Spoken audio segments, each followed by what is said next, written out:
qofku si kasta u dadaalo dambi ka bixi maayo laabudda inuu dambaabo waayo waa bani aadam waa kufkufaya waxba soo gaaraya biyo nin galay fanfanin la'aan kama soo baxaa leeyahay qoyaan la'aan laabudda inaad qoydo waayo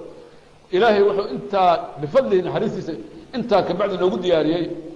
haddii albaab wuxuu noo fura cajiib oo leeyahay baabu istighfaar wa tawba ina istighfaaratid oo aad tawba keentid oo ilaahay baridid oo weliba saacadaha ijaabada sida salaadaha markaad dukato faradka ah iyo waabirigi qabla salaati alfajr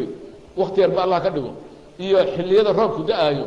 iyo waalidka muga aad maartay ku duceynayaan iyo qof jira muga soo booqato iyo adinka iyo qaamada dhexdooda iyo awqaad badan adilo ku soo aroorto fara badan inaad si gaar ah u duceysatid waqti kasta ducadu waa furan tahay maxaa yeelay istighfaarta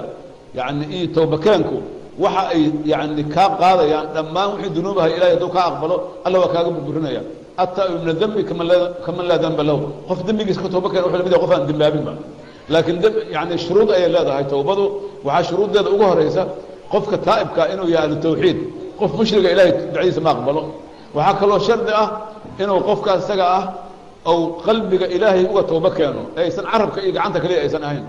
maxaa yeelay qofan wadada ilaahay aan qabsan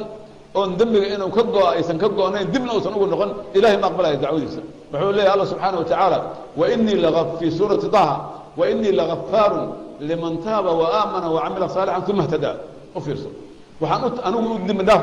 aad ugu dimdaaf buu yiri qofka tawba keena oo amal salih la yimaado oo hadana wadada ilaahay qabsada waxa la doonaa wadada in la qabsado maahine inaad maalin aad xaq aad maalin xaq aad tawbada ku ansixi mayso sid umarna wuxuu leeyahay radiyallahu anhu tawbatu nasuha la weydiiyay توب إلى توبة النصوح وحولها التوبة النصوح وحواي ألا يعود المذنب إلى ذنبه